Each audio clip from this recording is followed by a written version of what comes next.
जी प्रसन्ना जी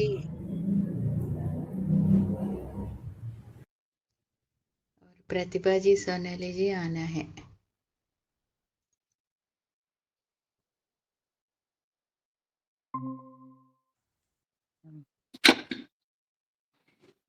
Hariom madam. Hariom प्रसन्न ma'am. Hariom. Hariom Nimisha जी, अर्चना जी, हरिओम। మీ గురించే అనుకుంటున్నా కదా.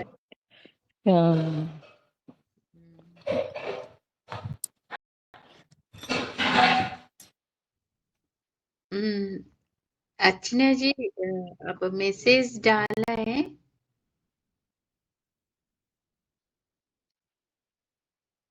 हाँ मैम, दो तीन लोगों ने वापस भी आके बोला कि हमको इंटरेस्ट है, तो मैंने उनको लिंक भेजा है। और तो एक ने तो बोला क्योंकि वो हम लोग कल रात को ही उनको मैसेज किए ना, तो अभी क्या हमारे यहाँ छुट्टी हो गई बच्चों की, तो शायद उनके बच्चों का डॉक्टर का अपॉइंटमेंट है, तो मैंने उनको बोला कोई बात नहीं, आप कल से ज्वाइन करना। और एक है, उन्होंने भी बोला, तो मैंने उनको लिंक भेजा है। ठीक है, मैं एक बार रामीला जी को पूछती हूँ, वो ज्वाइन कर सकते हैं क्या। अभी क्रिसमस हॉलीडेज और न्यू ईयर हाँ का मैम, एक्चुअली वही है, यहाँ बच्चों के स्कूल की छुट्टी हो गई है, तो थोड़ा सा लोगों का रूटीन थोड़ा सा डिस्टर्ब हुआ होगा। कोई बात नहीं, एटलीस्ट हम लोगों को इन्फॉर्म कर देते हैं, तो जो ज्वाइन कर पाएगा आज नहीं कल परसों में तो हो जाएगा। हाँ, वो रिकॉर्डिंग भेजते तो भी अच्छे है, वो सुनते हैं। हाँ जी मैम।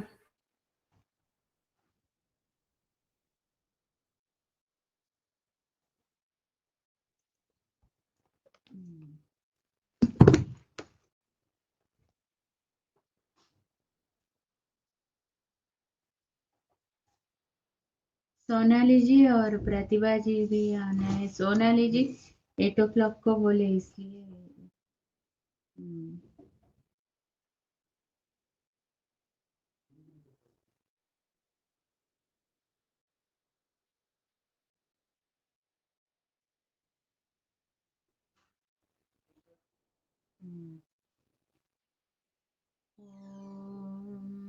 श्री गुरुभ्यो नमः। श्री महागणाधिपतये नमः। श्रीमात्रे नमः। सर्वमंगलमांगल्ये शिवे सर्वार्थसाधिके शरण्ये गौरी नारायणी नमोस्तुते। निमिषा जी एक बार प्रतिभा जी को फोन कर सकते हैं? हाँ मैम, मैं करती हूँ। हरिओम मैडम। हरिओम प्रसन्ना जी, अर्चना जी, निमिषा जी मैडम। हरिओम सोनाली जी, बहुत दिन हो गए। बहुत दिन बाद मिल रहे हैं फिर से।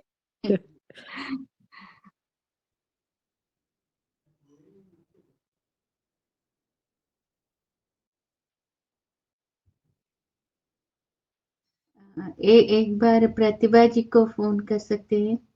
हाँ मैंने लगाया मैम, अभी मैं लगाया फोन।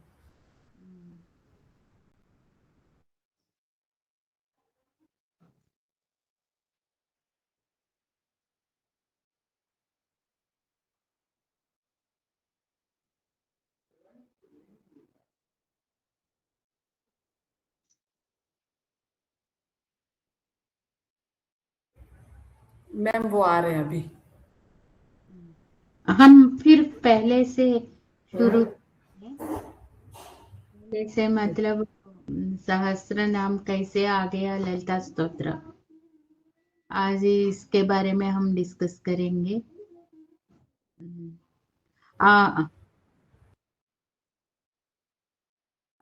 किसी को याद है?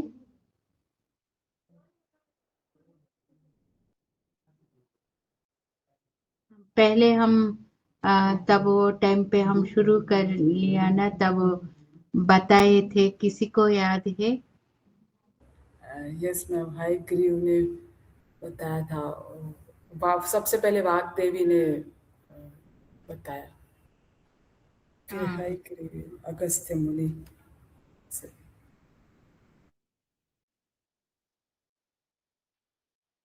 हाँ since Agastya Muni had done a lot of tapas, and I think with a lot of his Shakti, he has performed so many best things. But when he asked for the best last way in which the life for any form can attain salvation and gain a highest level of attainment, he asked మన madam అది ఎవరు గుర్తు రావట్లేదు, విష్ణు రూపాన్ని ఏది అది Hayagriva. So the Hayagriva also has got a purpose in which he has taken this form. The Vishnu who has attained this form of Hayagriva also is through one kind of a formation which he has attained it. So then he says that with your kind of effort and with all the tapasya you have learned, so I'll definitely give you the whole of one of the mantras in the form of Lalita Sahasranama which you have been waiting for. So and then this will be the attainment for the whole of the mankind, which is going to be in the welfare of everyone. And this is going to be the highest of all the learnings for anybody to be chanting this. And also, since it is a very sacred one, and since Agastya Muni has attained that kind of an eligibility to have received it from Hayagriva, so with that timely revelation, it comes to a stage where Hayagriva Lord is in the state of giving it to the Agastya Mahamuni, and so that he can pass it on to the mankind for their betterment in their living and to make lives better in the human life. So for that particular purpose, telling that since he is the most eligible one to take it down to all the people, and also it is known that even in our experience, we have understood that if Lalita Sahasranama is to be chanted, or even if it is to be learnt, or even if to be taken the goddess name, it is only with her consent that she chooses that if she feels that these are the people who are rightly eligible, who are going to carry forward or take forward it in a very divine form and in a very pure form, only then that it is said that she goddess permits them to learn this and then also chant it. Otherwise, we also have seen a number of examples that people have made attempts or have tried to come closer to it, but with one or the other reason it was not possible for everyone. So we know that we are so blessed to have come together to know this learning, or to also have Arvinda ma'am who's teaching us and to take us through this path of learning, that it is only by the divine blessings that we are able to gather together to even learn, or we have come through this journey of learning it. Madam, మీరు చెప్పండి ఇంకా. अभी प्रसन्ना जी ने कह दिया ना, हमको माँ का अनुग्रह होते तो भी हम ऐसा हम बैठ के ये कर सकते हैं। वो कृष्ण परमात्मा ने वो भगवत गीता में कह दिया है, किसी को भक्ति नहीं है, विश्वास नहीं है, उसको ये रहस्य विद्या को नहीं बताना चाहिए। मतलब वो भगवत गीता भी ऐसा ही है। मतलब वो भगवत गीता और ललिता सहस्त्रनाम का सारांश एक ही है। मतलब कोई भी विद्या, मतलब रहस्य विद्या, भगवान का कोई भी विद्या भक्ति नहीं होते तो इसको नहीं बताना चाहिए। वो भक्ति है, श्रद्धा है, इसको बताना है। मतलब वो ऐसा साधना करने वालों को भी बताना चाहिए, नहीं तो नहीं बताना है। ऐसा बोल दिया है कृष्ण भगवान ने। ऐसा ये हयग्रीव ने अगस्त्य को भी ऐसा बता दिया है। मतलब किसको भक्ति होते, किसको विश्वास होते, उसको ही बताना चाहिए। लेकिन इसमें मैं एक करना चाहूंगी, जो हाँ। यदि भक्ति भी है तो इसको बताने से हो सकता है मैम धीरे धीरे उसमें भक्ति मतलब आ जाए। आज आ जाते एक एक बार क्या होता है, फर्स्ट भक्ति होते तो ही इंटरेस्ट होता है, नहीं तो सुनने के तभी इंटरेस्ट नहीं। इंटरेस्ट, नहीं तो वो ज्वाइन ही नहीं करते, नहीं तो वो ज्वाइन ही नहीं करेंगे। ऐसा होते हैं। हम इतना मेंबर्स इतना मेंबर्स को कह दिया है मगर आ नहीं पाते हैं। आप देख लीजिए, ये लीला जी ने शुरू किया मगर लीला जी नहीं आ पा रहे, क्योंकि उसको भक्ति है मगर वो एक एक बार क्या होता है आप देख लीजिए, वो सुई में हम धागा लगाते हैं ना, सुई में धागा लगाते कैसे मतलब वो धागा लगाने के लिए क्या करते हैं, हम इसको शार्प करते तो ही वो धागा सुई में जाते हैं। ऐसा ही हमारा मन को भी ऐसे इतना शार्प करके वो सूक्ष्म मतलब वो सूक्ष्म अर्थ को हम ग्रास्पिंग करने के लिए इतना हमारा मन को भी इतना सूक्ष्म करना है, तभी हम इसमें जा पाते हैं। आप देख लीजिए, इसलिए ललिता सहस्त्रनाम क्या है, हम एक बार मैं आपको बता दिया, गुह्य और गुह्यतम गुह्यतर, वो तीन टाइप ऑफ वो होते हैं। मतलब गुह्य मतलब रहस्य, गुह्यतर मतलब वो और रहस्य, और गुह्यतम और ज्यादा रहस्य है। ऐसा होते हैं, मतलब वो गुह्य शास्त्र होते हैं, पुराण उपनिषद वो सभी वो होते हैं। मतलब अ, उसके बाद आते हैं कुछ उपनिषद होते हैं, और गुह्यतर वो गुह्यतम वो वेद वेदार्थ हम पहचानने के लिए और ज्यादा हम वेद ज्यादा तक लोग सीखते हैं, वो पढ़ते हैं, मगर उसका अंदर का अर्थ समझने के लिए और ज्यादा हमारा मन को सूक्ष्म करना पड़ेगा, तभी इसको हम समझ पाते हैं। ऐसा वेद का अर्थ पूरा, वेद का अर्थ मंत्र वेद में पूरा समस्त ज्ञान वेद में होते हैं, वेद शास्त्र में। मतलब हमको चार वेद होते हैं, ऋग्वेद यजुर्वेद सामवेद अथर्वण वेद। पहले वो अथर्वण वेद नहीं है, तीन वेद है। वो तीन वेद के बाद वो अथर्वण वेद आ गया, मतलब उसका वो पूरा वेद को विभाजन किया, वो वेद व्यास। इसलिए व्यास महर्षि ने वेद को विभाजन किया है, इसलिए व्यास महर्षि को वेद व्यास बोलते हैं। पहले वो पूरा वेद मिलके रहते थे, तब वो मिलके रहते तो उसको हम सीखने के लिए ज्यादा मुश्किल होते थे। तब वेद व्यास ने वो क्या किया है, वेद को विभाजन करके हमको वो सामवेद अलग है, ऋग्वेद अलग है, यजुर्वेद अलग है, ऐसा अलग अलग सा विभाजन करके सीखने के लिए हमको इजी करवा दिया। मतलब कुछ लोग ने ऋग्वेद पारायण करते, कुछ लोग यजुर्वेद पारायण करते हैं, कुछ लोग सामवेद का ऐसा पारायण करते हैं। उसमें अलग अलग सा ये होते हैं। ऋग्वेद में पूरा अम, अ, वो अम, अस्त्र का वो अस्त्र शस्त्र का वो नॉलेज, मतलब ये होते हैं। और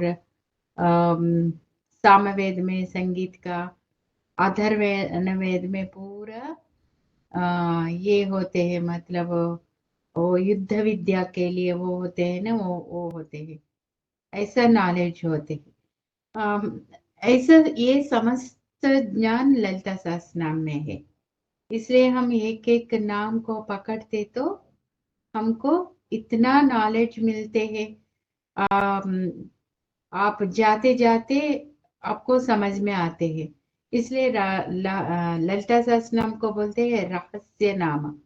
रहस्य नाम मतलब ज्यादा तक लोग समझते हैं पूरा रहस्य नाम ललिता रहस्य नाम है, इसलिए ललिता सहस्त्र नाम को सभी नहीं पढ़ सकते हैं, ऐसा नहीं है।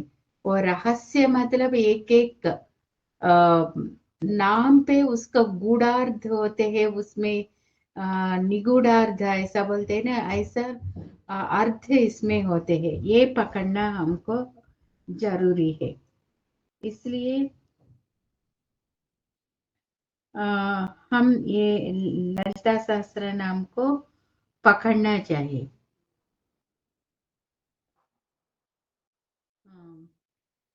और ललिता सहस्त्रनाम फर्स्ट मणिद्वीप में मणिद्वीप में चिंतामणि गृह होते हैं ना, उसमें सिंहासन में बैठ ललिता देवी ने बैठते तो उसका शरीर से 8 किरणें बाहर निकल के आ गया।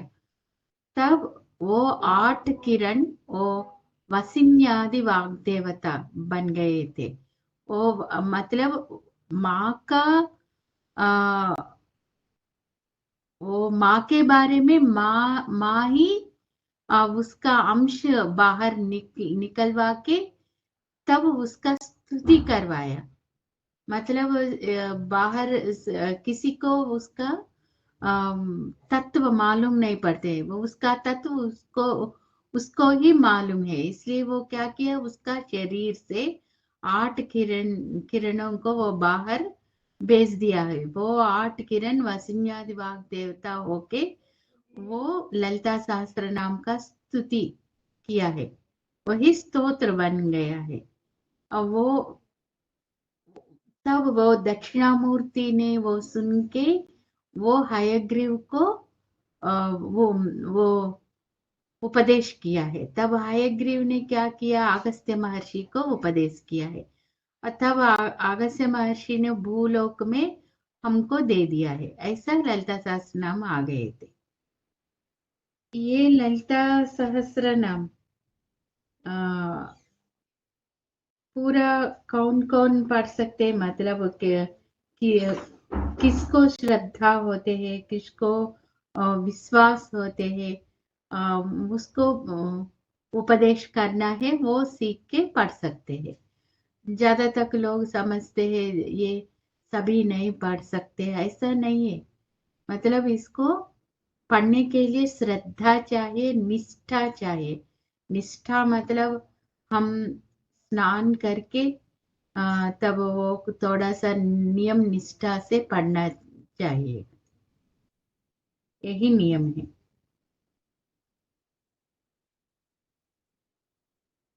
वो वसिन्यादि वाग देवता वो कौन है,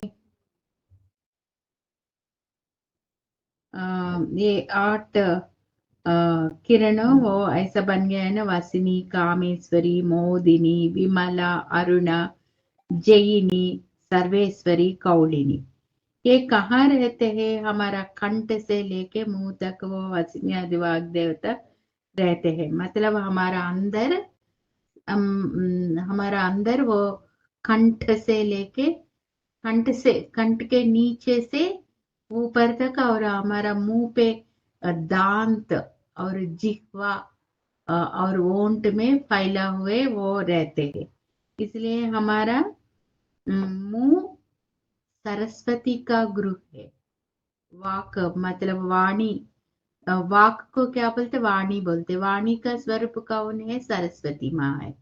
वो सरस्वती का गृह है। सरस्वती का वो निलय है हमारा मुंह।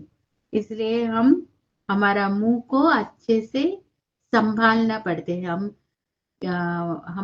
बात करते तो भी संभाल के बात करना चाहिए। हमारा मुंह से गलत बात नहीं आना चाहिए, क्योंकि ये पूरा हम बात कर रहे हैं, हमारा वाक सरस्वती माँ का अनुग्रह से आ रहे हैं।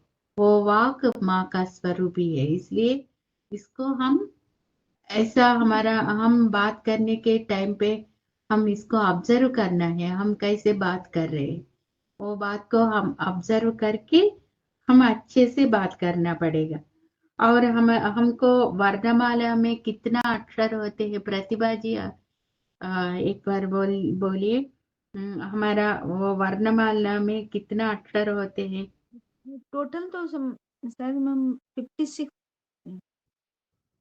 हाँ होते हैं, मगर इम्पोर्टेंट वो 50 तक होते हैं। कितना तक? हा, श, शा तक होते हैं। आ से लेके शा तक 50 लेटर्स होते हैं। वो हाँ होते हैं वो लेटर्स। इसमें होते हैं आ वर्ग, का वर्ग, चा वर्ग, टा वर्ग, ता वर्ग, पा पा वर्ग, या वर्ग, ऐसा होते हैं ना। वो सभी एक पूरा 8 वर्ग होते हैं। वो 8 वर्ग में एक एक वर्ग को एक एक देवता, वशिनी आदि वाग देवता में एक एक होते हैं।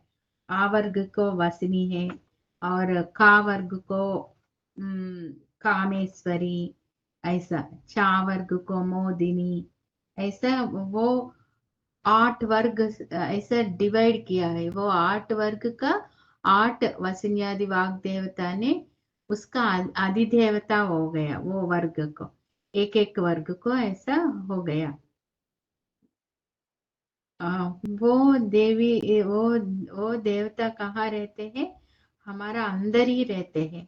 इसमें होते हैं 3 सूक्ष्म दशा होते हैं।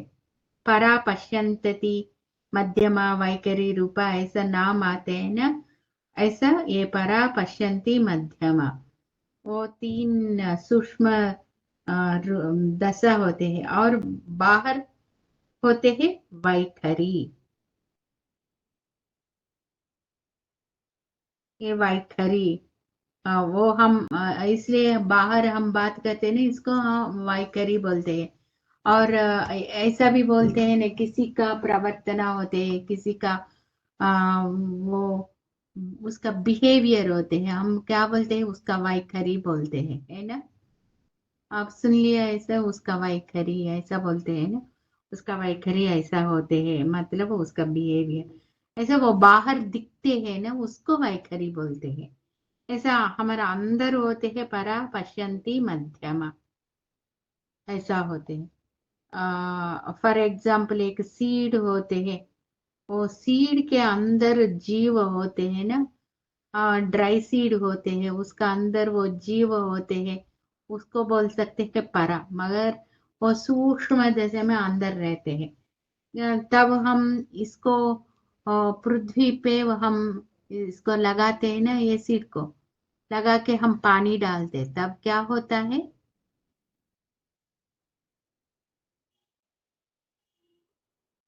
उसका अंदर से थोड़ा थोड़ा वो उसका अंदर वो जीव थोड़ा इसमें बाहर आ जाते हैं। मतलब वो अंदर ही रहते हैं, मगर अंदर ही थोड़ा एक स्प्राउट आ जाते हैं। और थोड़ा सा थर्ड स्टेज में वो बाहर आते हैं, वो मध्यमा है। वो स्प्राउट पृथ्वी से बाहर आते हैं, पहले वो अंदर आते हैं।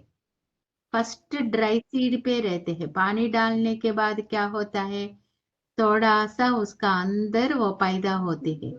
पैदा होने के बाद वो थर्ड स्टेज में क्या होता है?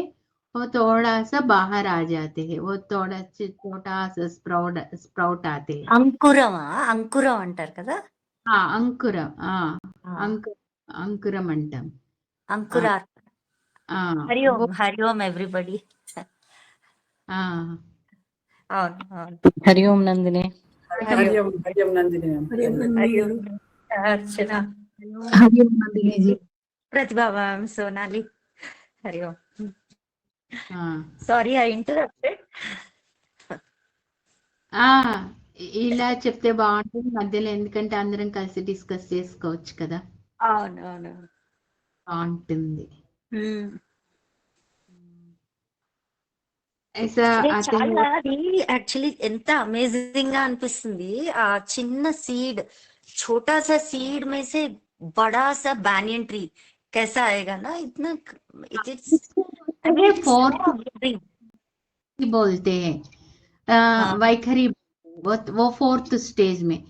थर्ड स्टेज थोड़ा सा छोटा सा अंकुर आते हैं।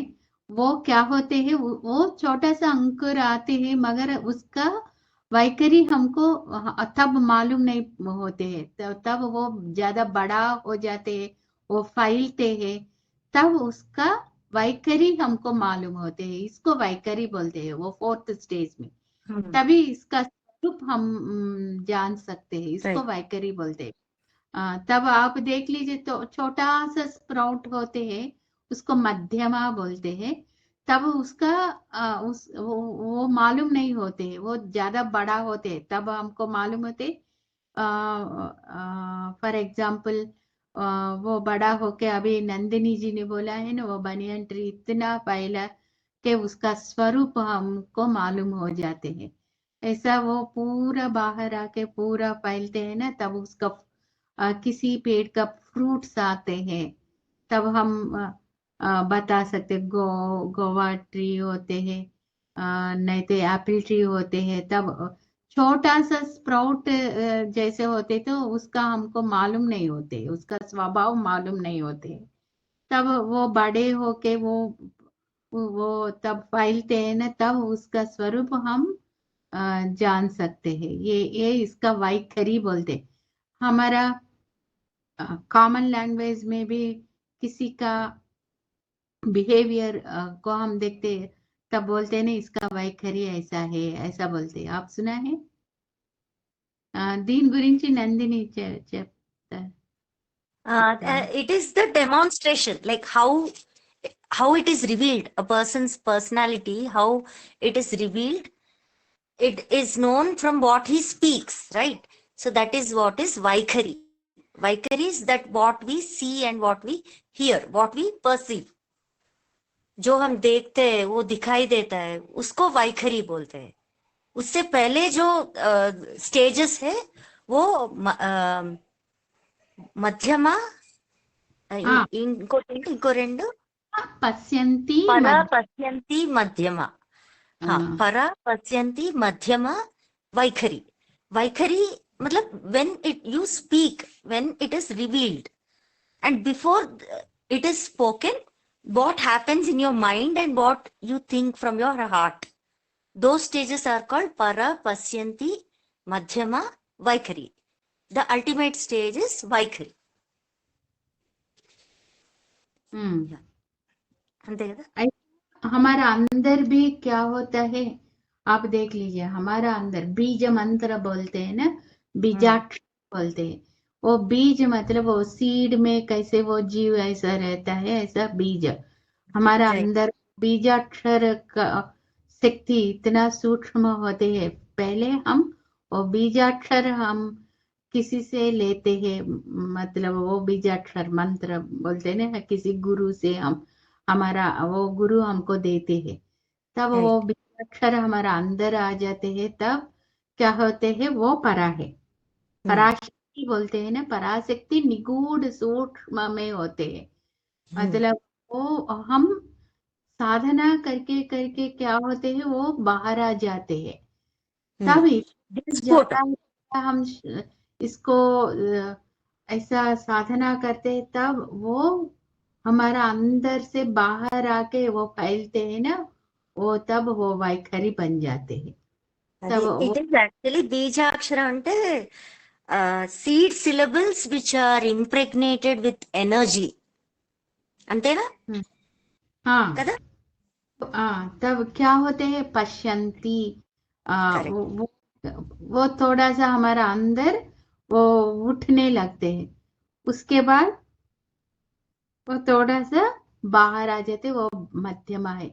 हम इतना साधना करते करते उसका शक्ति इतना फैलते हैं, तब हमारा साधना का फल हम देख सकते हैं। ये ऐसा सभी का अंदर ऐसा होते हैं, इसलिए हम ये सभी अक्षर को हम बीजाक्षर बोल सकते हैं।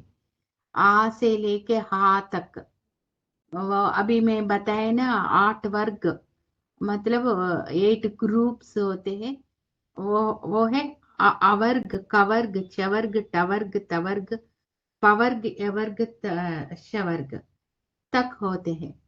शा शा सा हा ష ఇంకోటి కూడా ఆ నుంచి ఆహా 16 అక్షరాలు అమ్మవారి స్వరూపాలు, శక్తి స్వరూపాలు. తర్వాత కా నుంచి క్ష వరకు శివ స్వరూపం. ఆ, అది ఒకసారి చెప్పేసేవా? ये जो 50 सिलेबल्स है, संस्कृत सिलेबल्स, उसमें अ से लेके अह तक उसको शक्ति, okay, that is mass, it is शक्ति. And then the remaining, that is the ka, from ka to ksha, that is Lord Shiva. ఆ, From a to aha, it is Shakti, that is Ma Parvati. And from ka to ksha, it is Lord Shiva. ये दोनों ही important है। वो हम आ वर्ग आ to आहा तक हम बोलते हैं स्वर, स्वर बोलते हैं ना। Correct. वो स्वर इम्पोर्टेंट है। वो स्वर मिलते तो ही हम का से हा तक वो स्वर से ही सभी वो बनते हैं, मतलब वो अक्षर बनते हैं, तभी हम इतना आप देख लीजिए, ये इतना 50 अक्षर को वो मतलब का वर्ग से वो स्वर मिलते तो ही पूरा हम क्या क्या बात कर रहे हैं, वो पूरा शास्त्र, पुराण शास्त्र उपनिषद ये अक्षर से ही बन गया ना। इतना ज्ञान इतना ये कम अक्षर से बन गया। अब देख लीजिए,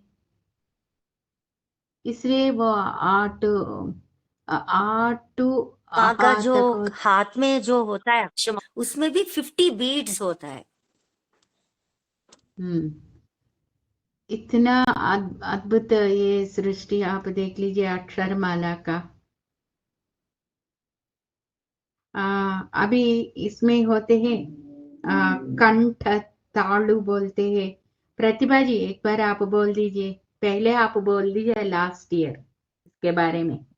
अच्छा, ये कंठ तालु, ये जो उच्चारण स्थान होते हैं ना, जैसे अ स्वर को, तो स्वर का उच्चारण अकुह विसर्जनीय नाम कंठ,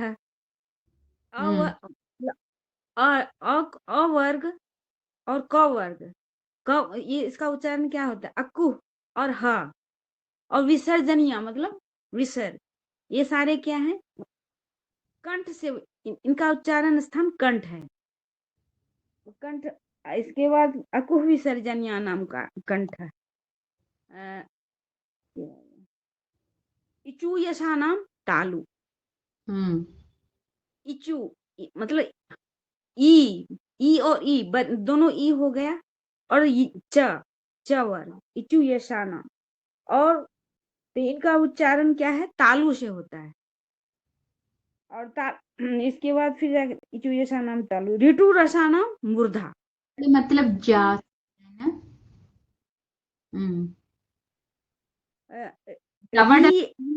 से कदा तालु, तालु को क्या कहेंगे? पैलेट। और कंठ को थ्रोट हो गया, पैलेट्स। पहले थ्रोट हो गए वो तालु होते। इसके बाद फिर वो नाम मूर्धा, मूर्धा को क्या कहेंगे? मैं तो संस्कृत का ही मैं मतलब वो हमारा अंदर मुंह पे वो ऊपर होते हैं ना, उसको मूर्धा बोलते हैं। मूर्धा मतलब क्या? जो टीथ के जस्ट मैं बताऊं, टीथ के बाद जो प्लेस आता है उसी को मूर्धा कहते हैं। हाँ, टीथ के तालु जो मैडम जो हम खेचरी लगाते हैं पीछे, उसको तालु है, और खेचरी के आगे दांत के पास मूर्धा है। हाँ, वही यही ना प्रतिभा जी? वो तालु मतलब वो जास है। पैलेट का प्लेस क्या हो गया मैम? ये मतलब मूर्धा के बाद को मूर्धा बोलते, पैलेट का प्लेस होते वही मुर्दा होते, वही उधर केचड़ी लगाते हैं, वो मुर्दा है। अच्छा अच्छा। हम्म। और और दांत। हाँ, इसके बाद फिर ऋतु लसानम दंता। हम्म।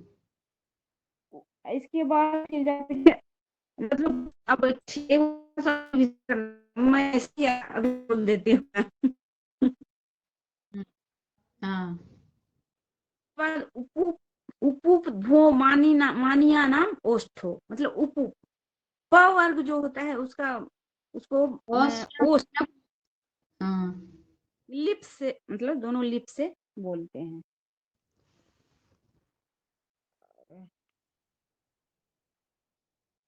इसके बाद फिर संयुक्त वर्ण का होता है एदेतो। इसका आगे मुझे थोड़ा सा एक बार रिवीजन करना पड़ेगा मैम, अभी मैं पूरा नहीं बोल सकती हूँ। हाँ, एक बार हम फिर एक बार हम इसके बारे में हम हाँ हाँ अ, हाँ, यस मैम। ले सकते हैं। I think once Pratibha ma'am posted that notes also in the group. Hmm. No? आप पोस्ट किए थे ना वो नोट्स प्रतिभा मैम? बीच में आप ये जो लेक्चर हुआ था पहले सेम। भी। हाँ, पहले वो एक बार प्रतिभा जी ने पूरा एक दो क्लासेस ले लिया है इसके बारे में, और नोट्स भी Right. दिया होगा। She posted. I think same thing ఈ మహేశ్వర సూత్రములు అంటారు చూడు, ఇది నటరాజస్వామి ఢమరుకంలోంచి వచ్చాయట అక్షరాలన్నీ. అవునవును. ఉమ్, అది ప్రతిభ గారు చెప్పారు లాస్ట్ టైం. అది అవునా? Okay okay. దాని శ్లోకం కూడా చెప్పారు. అవునా? అందులోంచే మహేశ్వర సూత్రములని हाँ, సాంస్క్రిట్ ये all లో are ఉంటుంది. all are Nandi, that is Maheshwar Sutri, Shiv Sutra. Correct correct. Yes yes yes. वो क्या होते हैं, हम वो दांत, लिप्स, वो ओष्ठ और कंठ, तालु రైట్ से हम बोलते हैं ना, वो अंदर होते हैं हमारा मन पे। ये కరెక్ట్. अक्षर फर्स्ट, कहाँ से शुरू होते हैं हमारा अंदर मन पे, वो अक्षर का भाव होते हैं। इसको बोल सकते हैं, రైట్. हम परा बोल सकते हैं। It is such a scientific language Sanskrit. इसको हम परा बोल सकते हैं। वो हमारा मन पे भाव आते हैं ना, वो परा है। वो हमारा, तब हमारा अंदर ये होते हैं। हम कहाँ से बोलते हैं, कंठ और तालु, ओष्ठ, दांत, वो होते हैं पश्यंती, मतलब वो शब्द उधर से आ, आते हैं ना, इसको हम पश्यंती बोलते हैं। और शब्द उसके बाद क्या होते हैं, वो शब्द होते हैं बाहर आ जाते हैं, इसको मध्यमा बोलते हैं। वो शब्द बाहर आते हैं, ये मध्यमा है। उसके बाद हम क्या करते हैं, पूरा सेंटेंस के रूप में हम बात करते हैं, हमारा भाव को कैसे प्रकट करते हैं। हम पूरा सेंटेंस वाक्य के रूप में पूरा हम बदल के हम बात कर रहे हैं, ये वाइखरी है। मतलब हमारा अंदर का, आप सूक्ष्म से पकड़ लीजिए, हमारा अंदर का भाव होते हैं ना, वो भाव को हम अच्छे से प्रकट करते हैं ना बाहर हमारा वाक्य के रूप में, वो वाइखरी। मतलब हमारा अंदर का वो भाव को हम प्रकट कर रहे हैं, तब हम बोल सकते हैं ये इसका वाइखरी है। अभी समझ में आ गया? Yes yes. हाँ, ये ही परा, पश्यंती, मध्यमा, वैखरी। खरी रूपा. ऐसा मतलब हमारा अंदर ये होते हैं, हमारा मन के वो भाव होते हैं, वो परा है। उसके बाद क्या हो रहे हैं, वो मन का भाव हमारा वो शब्द रूप में वो पूरा फैला हुआ है। कहाँ कहाँ फैला हुआ है, कंठ और तालु, और वोस्ट, दांत, उसमें फैला हुआ है। तब वो क्या हो रहे, वो शब्द वो फैला होके उससे वो कंठ से कुछ अक्षर और तालु से ऐसा अक्षर बाहर आ रहे हैं, वो मध्यमा है, वो शब्द बाहर आ रहे, तब हम क्या करें, वो भाव को हम वाक्य रूप से पूरा हम बदल के बात कर रहे, तब वो भाव प्रकटन हो रहे हैं, इसको वैखरी बोलते हैं। अभी समझ में आ गया?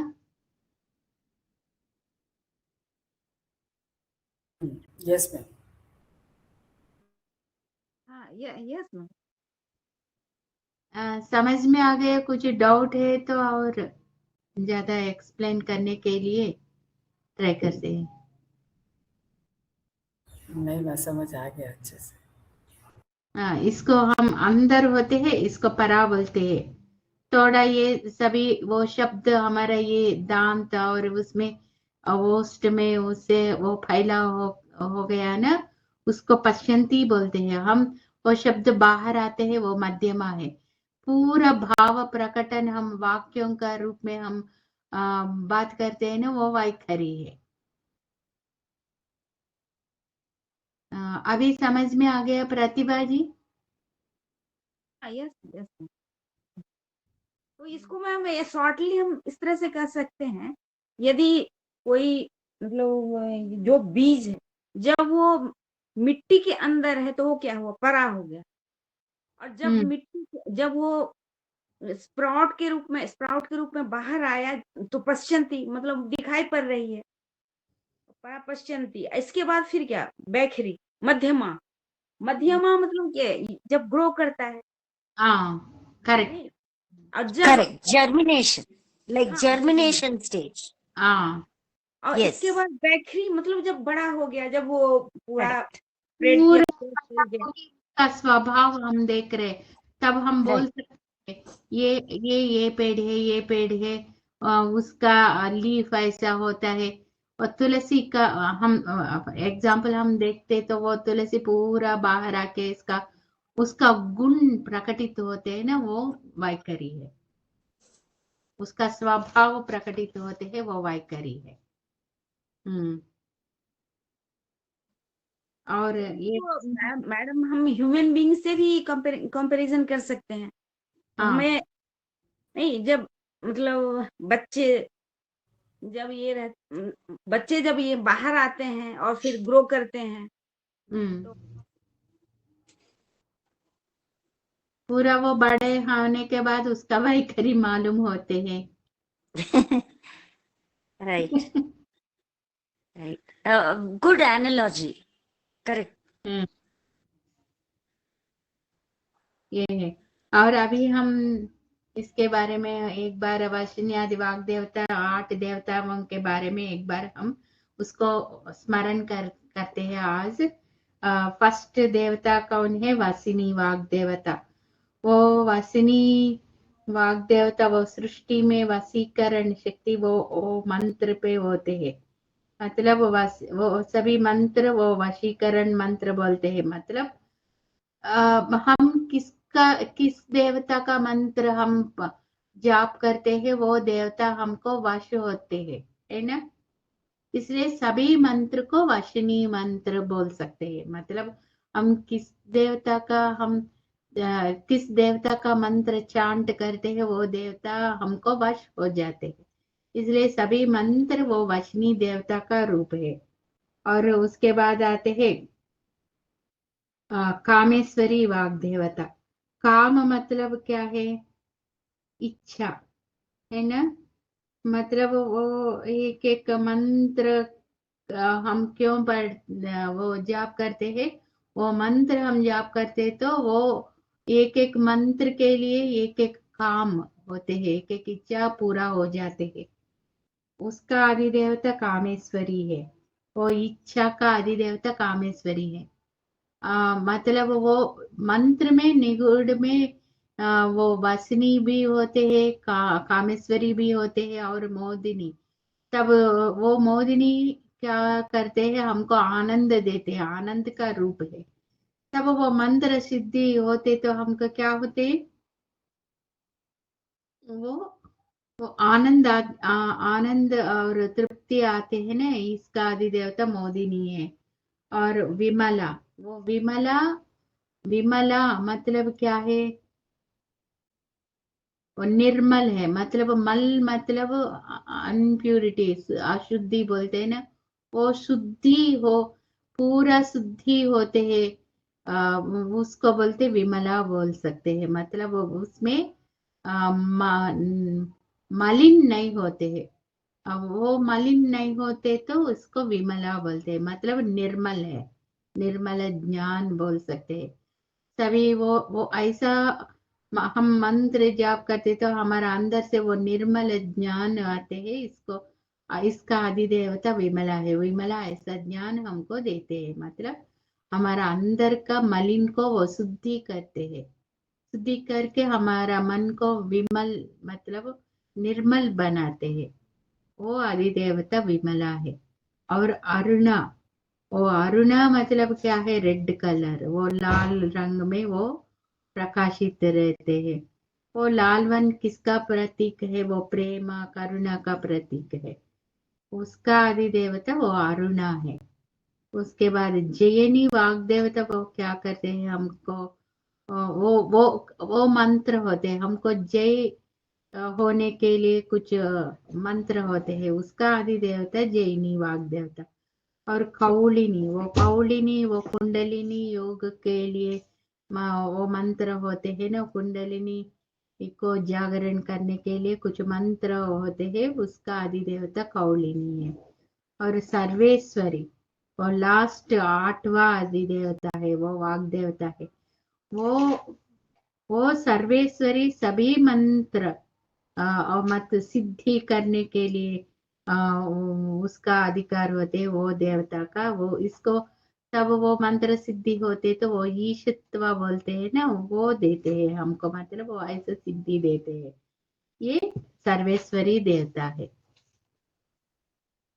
ऐसा ये 8 वसिन्यादि वाग देवता होते हैं। वो माँ का शरीर से ही आ गया है।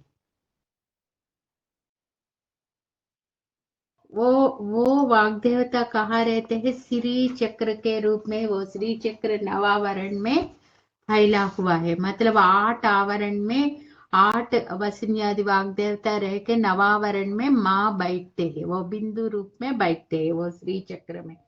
मतलब ये वसन्यादि वाग देवता पूरा श्री चक्र में रहते हैं, वो माँ पूरा श्री चक्र का रूप में रहते हैं। वो श्री चक्र में पूरा अंदर नवावरण में माँ बिंदु रूप में बैठते हैं। पूरा बाहर बहिर आवरण 8 आवरण में वो वसन्यादि वाग देवता रहते हैं। वो 8 आवरण में एक एक वाग देवताओं को पारिवारिक देवता होते हैं। वो एक एक आवरण में 8 करोड़, मतलब 8 करोड़ वो उसका परिवार देवता होते हैं। ऐसा 8 into 8 64 चतुष्टि कोटि योगिनी गण सेविता बोलते हैं ना, ऐसा वो देवता एक एक आवरण में 8 करोड़ का 8 करोड़ देवता रहते हैं। वो पूरा चतुष्टि कोटि योगिनी हो गया है।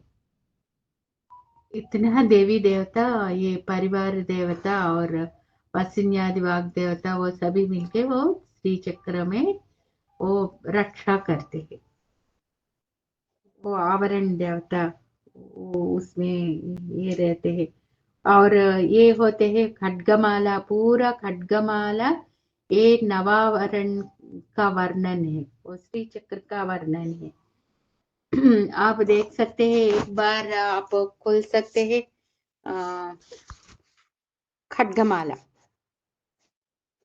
आपको टाइम होते तो कर सकते, नहीं तो हम कल कर सकते हैं। वो श्री चक्र खड्गमाला, देवी खड्गमाला स्तोत्र है ना, उसमें ये पूरा नवावरण का वर्णन होते हैं वो श्री चक्र के बारे में। इसके बाद ऐसा हम श्री चक्र से ललिता माँ का आविर्भाव और ललिता सहस्रनाम स्तोत्र का आविष्करण और ललिता माँ का आविर्भाव बता के तब हम ध्यान श्लोक से हम शुरू करते हैं। अभी आज का इसमें आपको कुछ कोई डाउट है पूछ सकते हैं।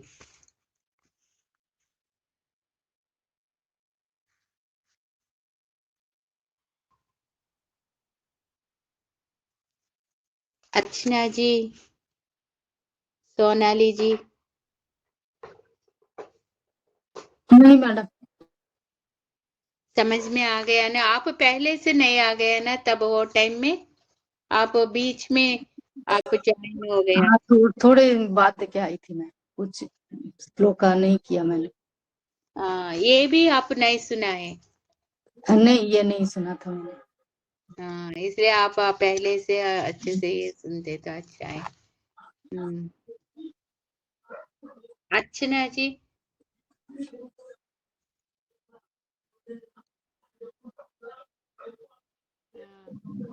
निमिषा जी समझ में आ गया ना? यही, यस माँ, यस। ये अच्छे से समझ आ गया। बेखरी वाला जो है वो नाम सुनती थी पर इतना क्लियर नहीं हुआ था, आज अच्छे से क्लियर हो गया। रश्मि गारू, Oh, yes, ma'am. अभी मैं शांति श्लोक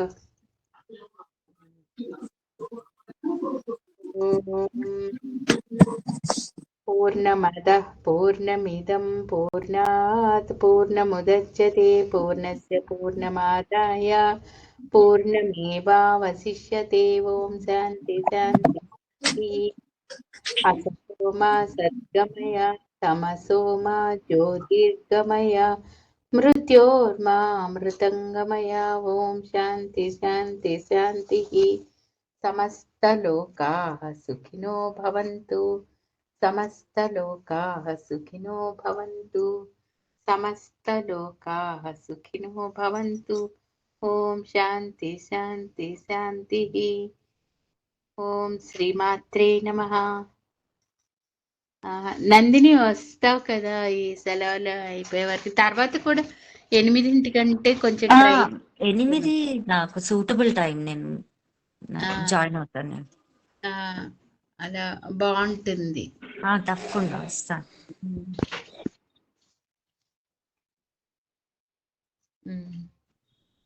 హరి ఓం వస్తాను. हरि ओम माँ, श्रीमात्रे नमः। హరి ఓం శ్రీమాత్రే నమః. हरि ओम श्रीमती नमः। सोनाली जी आपका भी टाइम हो रहा है भगवत गीता के लिए, इसलिए हाँ मेरा भी टाइम 9 बजे। Thank you madam. Hari Om. Hariom. Hari Om.